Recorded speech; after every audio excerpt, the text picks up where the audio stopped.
Hello, I'm Stephen Angulo, the Cynic Guy.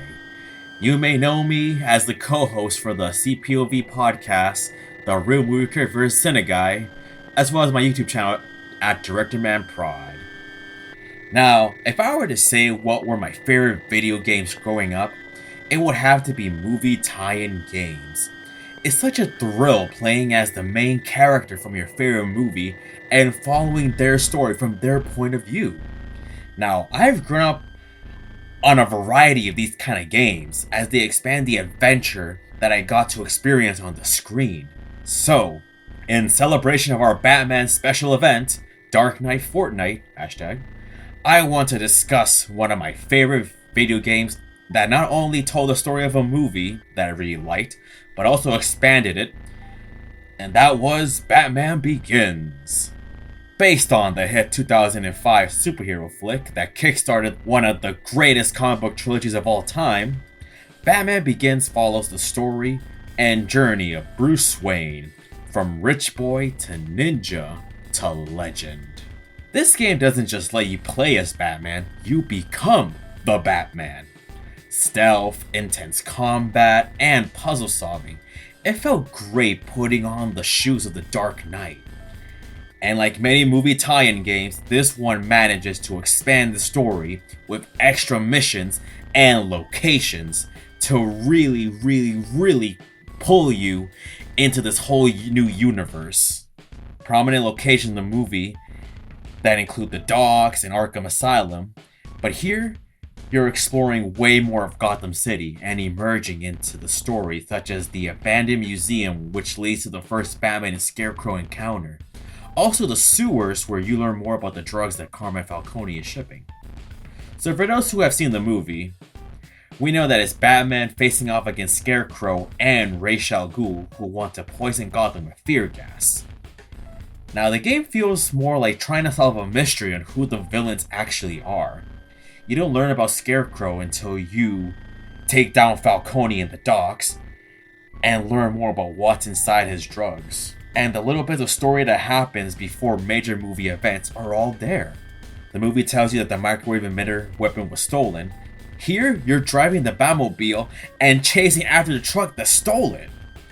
And when it turns out to be a dud, you break into Falcone's apartment to find out more.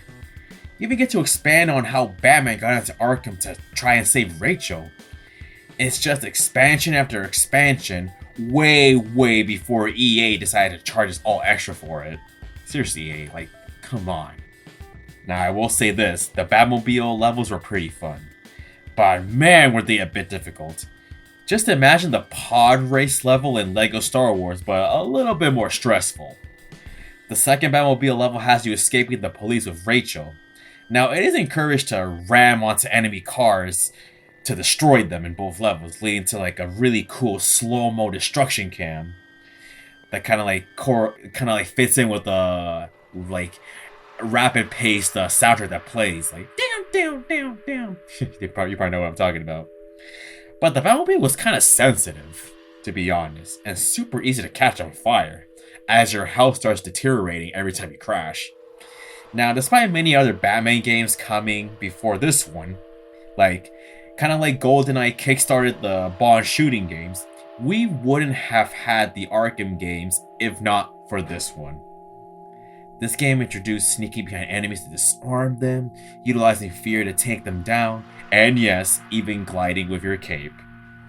And boss battles were not like typical fights where you focus mostly on depleting your enemy's health. It did consist a lot of button smashing and finishing them off with Batman interrogating them. And like most movie tie-in games, this game did take a lot of creative liberties that you did not see in the movie. Like, for those who have seen the film, we know how the villains are defeated. Ra's al Ghul, of course, crashes in the train after Jim Gordon destroys the track. The game is more like, Batmobile self-destruct, and then the fire just engulfs the train and devours Ra's al Ghul. And my gosh, I cannot believe they caught the expression of Liam Neeson looking kind of scared. It's like, yep, GameCube graphic Liam Neeson looking scared, like, oh no, fire! But here, it does it does like change some things, but it's mostly incorporated into like the gameplay. Like Scarecrow's defeat is much more different, and it happens towards the climax after he escapes Arkham. In the movie, Rachel tasers his face, but of course we can't really have Batman taser someone in the face. That would be really cool to watch, but no, he's Batman. He's got to do something better than that. Instead, we just see Scarecrow throw himself out a window when he falls into the river. So, yeah, I think it's video game Scarecrow is dead, which means that means a good thing that they did not make Dark Knight into a game, which would have been awesome, especially after Gary Oldman teased it in that GTV video that came out almost 12 years ago. Okay, we would have loved that game. Like, seriously, where is my Batman glam that feels like the movie, Gary? My gosh. A little bit too late, don't you think? But yeah, overall, it's an immense story that really brings out the Batman fan inside you. And with the original cast voicing their characters, it did feel like we were part of this game. It's not every day you hear Michael Caine suggest to Christian Bale to dress up like a prison guard to sneak into Arkham, followed by a Batman chuckling at the joke. Yeah, he's just like, cute. Batman just goes cute. I never thought we'd hear the day, you know. And of course, we cannot forget some cameos by the creators of the movie. No, Christopher Nolan does not make an appearance, but his wife and cinematographer do. Like, his wife plays an Arkham doctor who tries to escape a glass wall, but ends up poisoning herself? I don't know. It was just like a really, really thick British accent. And also, it's not every day you see a Batman interrogating Wally Pfister over the location of Detective Flass. I guess it was probably a shot of him that he didn't really like in the film. No panning. I wanted a medium close-up. Alright, but yeah, it's a lot of fun. It might be the best Batman game before the Arkham games came out. I haven't played the other ones, although I heard they weren't exactly that good.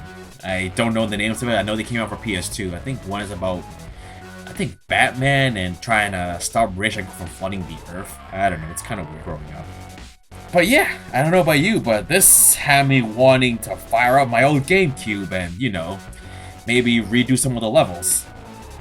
It's either that or sneak up behind someone and knock them out. I don't know, just go full on Batman on somebody. Well, yeah, happy gaming.